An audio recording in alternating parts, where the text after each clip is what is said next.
Amis, chers frères et sœurs en Christ, comme vous le savez, cette fête des rameaux nous permet de rappeler cet événement important de la vie de Jésus, son accueil triomphal à Jérusalem, lorsque les gens ont déposé des vêtements sous l'âne monté par le Christ et ont agité leurs palmes en criant, comme nous l'avons fait tout à l'heure, nous aussi, Hosanna, au fils de David. Ce faisant, est-ce que nous nous rendons compte du décalage énorme qu'il y a entre le geste que Jésus-Christ fait et l'attitude des gens à son égard?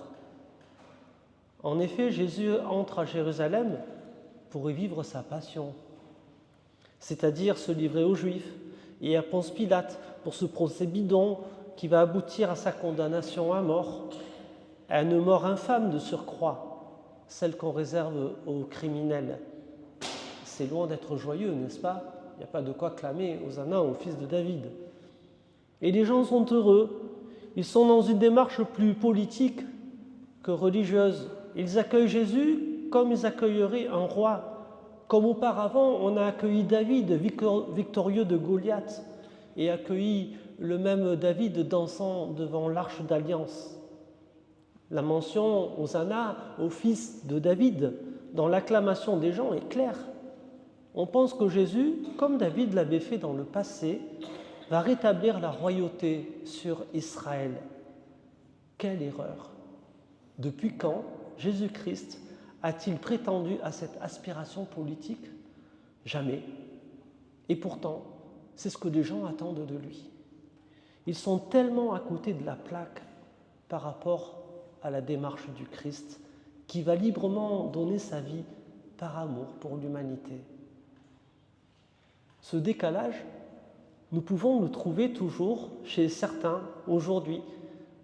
Vous savez, celles et ceux qui n'ont pas encore bien compris la signification des rameaux, celles et ceux qui voient dans la branche d'olivier un gris-gris, une sorte de porte-bonheur, une pseudo-protection, magique ou pas. Tous ces gens qui viennent chercher le rameau béni et qui ne perçoivent rien de l'amour de Dieu à leur égard. Toutes celles et ceux qui ne restent qu'à l'entrée triomphale de Jésus à Jérusalem, mais qui n'écoutent pas, comme nous l'avons fait nous, le récit de sa passion et de sa mort sur la croix. Toutes ces personnes, vous savez qu'on ne croise que le jour des rameaux.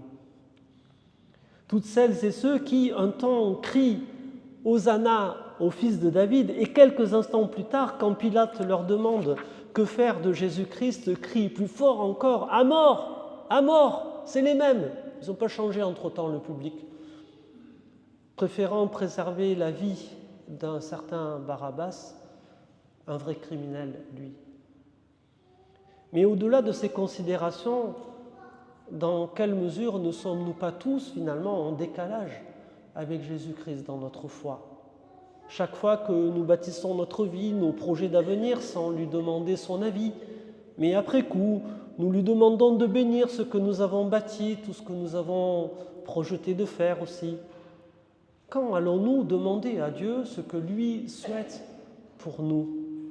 Ne risquons-nous pas d'être autant étrangers à lui que le sont toutes ces personnes évoquées ci-dessus?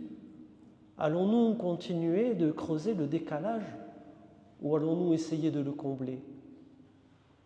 La véritable fête des rameaux, chers frères et sœurs, est celle qui nous permet de mieux accueillir le sacrifice que Jésus va faire de sa propre vie, de mieux contempler la hauteur, la profondeur, la largeur et la longueur, comme dirait Paul, de l'amour de Dieu à notre égard, tel que Jésus va l'illustrer en se laissant clouer sur la croix.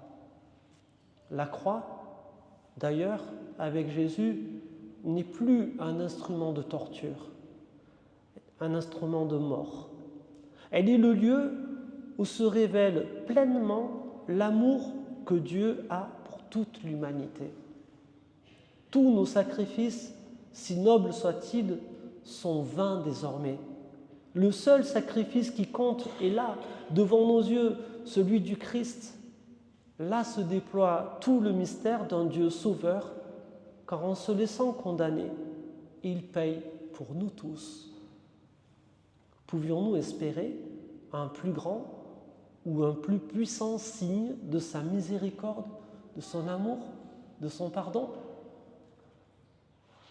Chers frères et sœurs, en demandant à Dieu de bénir chacun de nous qui sommes porteurs de ces rameaux, car vous le savez bien, Dieu ne bénit pas les choses, mais il bénit les personnes, il nous bénit nous. Demandons au Seigneur de tous nous aider à mieux accueillir cet amour qu'il est venu manifester pour chacun de nous, et que dans son infinie miséricorde, lui-même, notre Seigneur, comble tous les décalages qui demeurent encore entre lui et nous. Amen.